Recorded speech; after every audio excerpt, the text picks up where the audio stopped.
Hi there guys, I'm Nikhil from Greedy Tech, and in this video, I'll show you the most important tips and tricks for your Samsung Galaxy M01s. First, I'm going to start off with the navigation gestures, and you can access it from settings.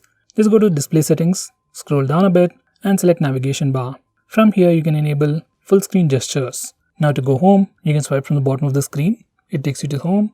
For recent apps, swipe on the left side and these are your recent applications.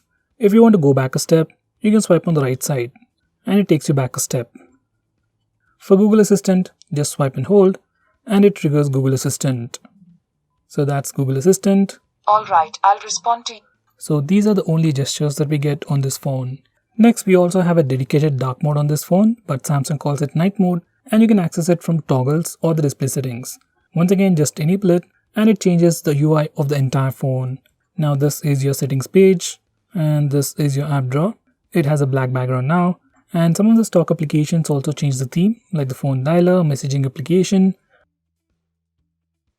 Normally, even Google applications have to change the theme, but for some reason it's not working on this phone. So you can change them manually. From these settings, you can also choose to schedule the night mode to automatically turn on and turn off at a specific time. Next we have split screen mode. This is how you can enable split screen mode. Go to recent apps page, tap on app icon and then select split screen. This will open the current app in split screen, and from the bottom you can select another app. Next, we can enable split screen for all apps. There are some applications that still do not support split screen mode, so to fix that, you can go to settings and then select about phone and go to software information. Now click on the build number few times. Once you do that, developer options will be enabled. Now if you go back to settings, you can find developer options. Select that and scroll all the way to the bottom and enable force activities to be resizable. And then restart your phone. Now you will be able to use all applications in split screen mode. Next we have camera gestures. Now we have few camera gestures, like you can swipe up the shutter button for a floating button. You can place it near your thumb for easy access. Swipe it back into the shutter button to remove it. You can swipe up and down on preview window to switch between front and rear cameras. Now in the front camera, you can show your palm to take a picture.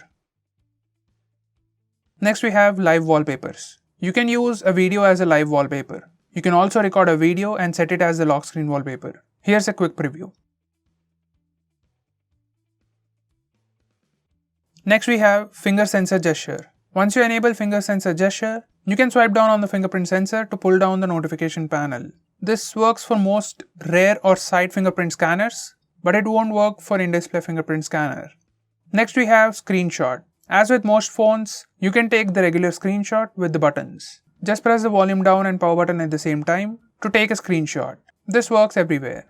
Next we have maximum power saving mode. If you have critically low battery, you can turn this on and it limits the CPU usage, enables dark mode and does everything to reduce battery consumption. Now you can use the phone for very long time. You can't do much in this mode, but you can add more apps here and you can also use internet.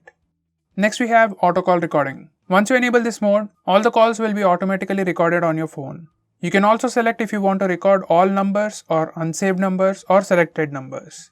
Next we have default apps. This is default apps page. From here you can select your default browser, default phone dialer, default home screen, that's the default launcher, and so on. Next, we can show battery percentage. Once you enable this toggle, it displays the battery percentage on the status bar.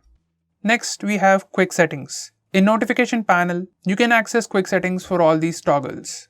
You can change sound profiles, change flashlight intensity, change blue light intensity, change auto rotate options, change Bluetooth options, and change Wi-Fi network directly from the notification toggles. Next, we have home screen gestures. Now these are for notification bar. When you swipe down using a single finger on the status bar, you get the quick notification toggles and then notifications. Now if you do the same thing with two fingers, you directly go to the notification toggle area. Next we also have some tweaks for home screen. You can swipe up and down and it shows your app drawer by default. And you can change swipe down gesture to notification. Now when you swipe down on home screen, it will bring down the notification panel. We can also hide apps. Next, we can hide camera cutout. Once you enable this, hide camera cutout, the notch area is covered with black bar and the notch is pretty much hidden.